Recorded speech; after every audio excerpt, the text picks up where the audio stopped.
Hello, Matt here from RetroOnly.com. Today we will be discussing how long a temporary PS4 ban is for. Before we get into that, be sure and like and subscribe to our channel.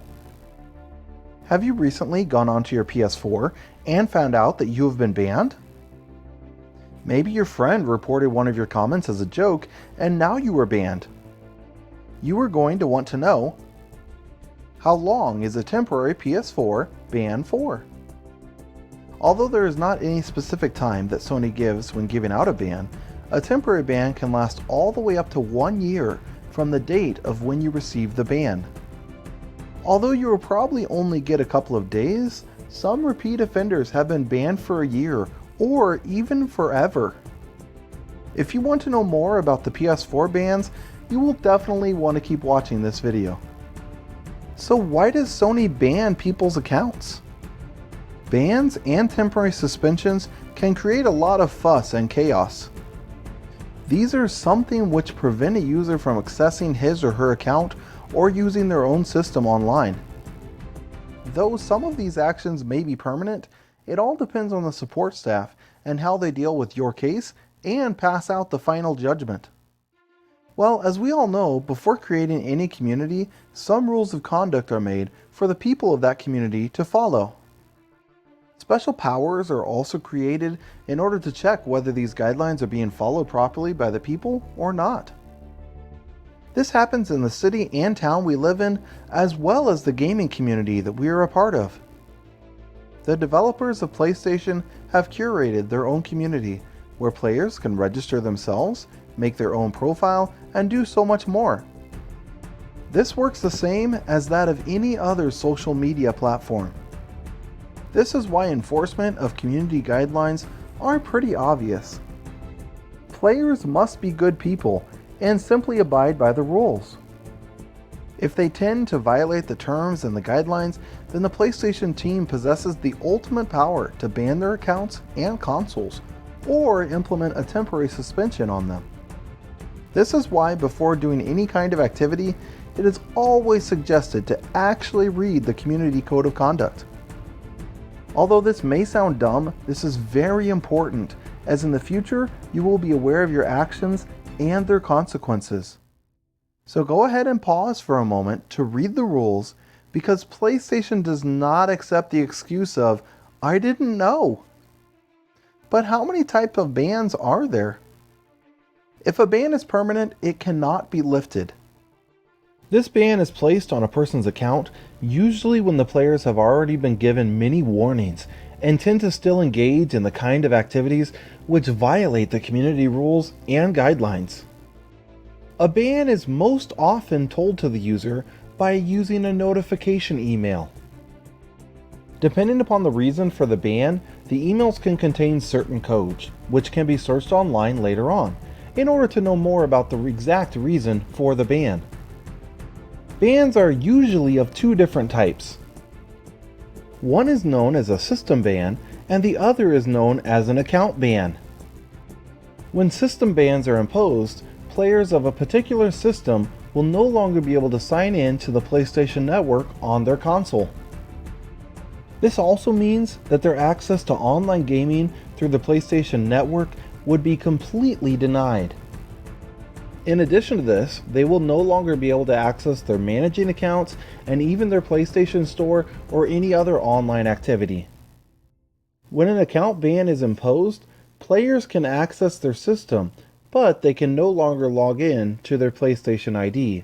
This basically means that the gamer will not be able to get anything from their account or even log in ever again. This then requires the user to create a new account if they want to keep playing, but they will lose everything that was in the account that was banned. So how many types does a temporary suspension have? There are actually two different types of temporary suspensions. One is a system or console suspension, and the other is an account suspension, just like the bans. Suspensions are less harsh than bans, and usually only happen for a few days instead of forever. After the completion of the suspension, players can again access their console or account and continue playing. The same type of thing happens when Sony decides that they are going to suspend an account. Players will no longer be able to manage their account and sign into it. It is basically complete isolation from playing online to try and teach the user a lesson. Temporary suspensions can be enforced several times with no warnings. This is why it is important for players to not repeat their mistakes in order to prevent themselves from being suspended for longer or even moving up to a ban forever.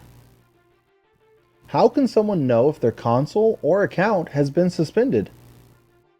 Every time whenever there is some kind of suspension or ban applied on your account, you will come to know about it when you go to play an online game. When trying to sign into your PlayStation account, you will find an error code flashing on your screen. This error code will correspond to the respective reason for your ban or suspension.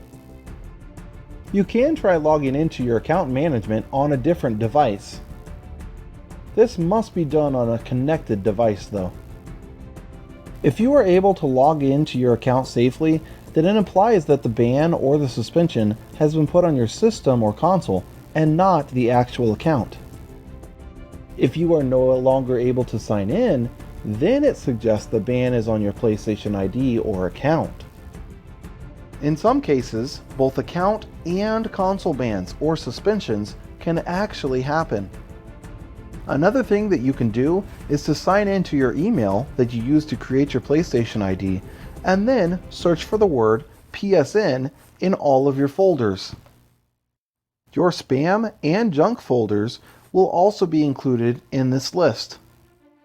This will help you find the suspension or the ban notification email, which contains all the information related to the measures that have been taken and for exactly how long they are. So what information do these notification emails contain?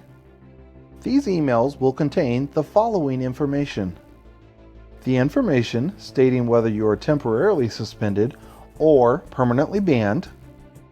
If a temporary suspension has been imposed on you, then it also will state its duration. It will state reasons why an action has been taken against you. And it will give the date of enforcement of the particular ban or suspension. But what are the consequences of a PlayStation Network ban? If PlayStation support has decided to ban your account, then you will no longer be able to access any of the content that's on your account. This will include everything, including your trophies, subscriptions, and any money left on the account as well. Not only will the content be lost forever, but you are also not entitled to any kind of a refund in the future regarding the loss of your content. Such a harsh action is taken in accordance with the terms of service. If you find only your console to be banned, then you can still access your account and its related subscriptions, content, trophies, etc. by signing in from another system. Also, it is a good idea to never buy a banned console, as this would only be a waste of money unless you never intend to go online with your console. Conclusion. Now that you know all about the PlayStation 4 being banned and why you received one, you can easily avoid getting one or a second one in the future. If you only received a short suspension, you will want to make sure you look over the rules to make sure you do not break them again, as this could get your entire console or account banned forever. This has been Matt from RetroOnly.com. Please be sure to like and subscribe to our channel.